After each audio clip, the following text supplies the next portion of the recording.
중국과 일본, 싱가포르 등을 오가며 북한의 무역 판로를 개척했던 전 북한 고위 관리가 대북 제재의 누수 현상이 심각하다고 지적했습니다. 또 북한의 석탄 수출 정황이 여전하고 불법 환적은 국가 주도로 이루어지고 있다면서 이 공급자와 시장을 원칙적으로 차단하는 제재가 시급하다고 밝혔습니다. 오택성 기자입니다.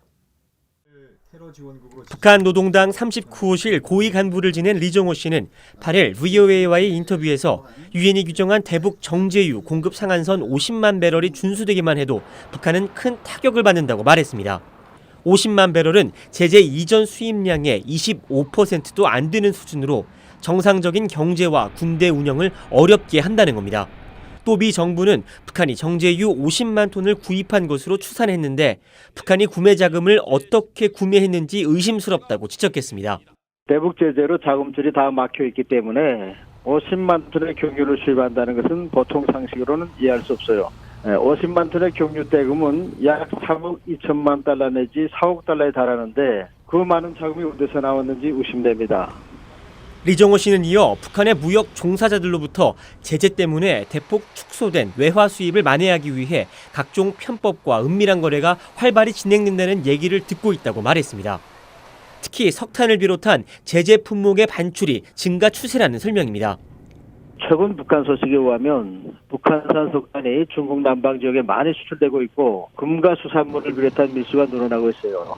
그리고 제재 품목을 피해서 시계를 비롯한 다른 품목으로 임가공 무역을 누리고 지난해보다 수출입이 증가하고 있습니다. 리 씨는 특히 가장 심각한 제재 회피 행위로 북한의 불법 해상 활동을 꼽았습니다.